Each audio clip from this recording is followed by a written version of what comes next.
ഞാൻ പലപ്പോഴും പറയുന്നത് ഹെവി ഡ്യൂട്ടി എയർ കണ്ടീഷണേഴ്സ് എന്ന് പറയുമ്പോൾ CFM എന്ന് പറയും, ക്യൂബിക് ഫ്ലോ പെർ മിനിറ്റ്, വളരെ കൂടിയ മെഷീൻസ് ആണ്. അതിൽ രാജാവാണ് നിങ്ങൾ ഈ കാണുന്നത് മിറ്റ്സുബിഷി ഹെവിയുടെ 2.2 ടൺ ഹയസ്റ്റ് CFM റെക്കോർഡ് ചെയ്യുന്ന മെഷീനാണ്. എയർ ത്രോ ഡിസ്റ്റൻസ് തന്നെ 10 to 15 മീറ്റേഴ്സ് ഈസി ആയിട്ട്. 15 മീറ്റേഴ്സ് പറയുമ്പോൾ ഓൾമോസ്റ്റ് 45 ഫീറ്റ് വിഡ്ത്ത് കിട്ടും.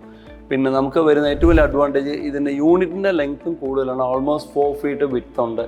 നമുക്ക് എയറിൻ്റെ ഡെഫിനേഷൻ ഹൈലി ഡിഫൈൻഡ് ആണ്. കാരണം നമുക്ക് അത്രയും വിഡ്ത്തിലേക്ക് എയർ ഫ്ലോ കിട്ടുമ്പോൾ നമുക്ക് എത്ര വലിയ റൂംസ് ലൈക്ക് ഒരു 250-300 സ്ക്വയർ ഫീറ്റ് റൂമെല്ലാം കംഫർട്ടബിൾ ആയിട്ട് തണുക്കും. പ്രത്യേകിച്ച് കോമൺ ഏരിയാസിൽ ഹൈലി റെക്കമെൻഡഡ് ആണ്.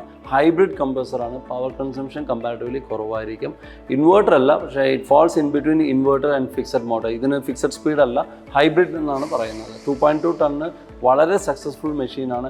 ഹയസ്റ്റ് പെർഫോമൻസ് രജിസ്റ്റർ ചെയ്തിട്ടുള്ള മെഷീൻസ്. കസ്റ്റമേഴ്സ് എല്ലാവരും ഹാപ്പിയാണ്. പ്രത്യേകിച്ച് ഡ്രോയിങ് റൂം, വലിയ ഹാൾസിലേക്കൊക്കെ വലിയ അഡ്വാൻറ്റേജ് ആണ്.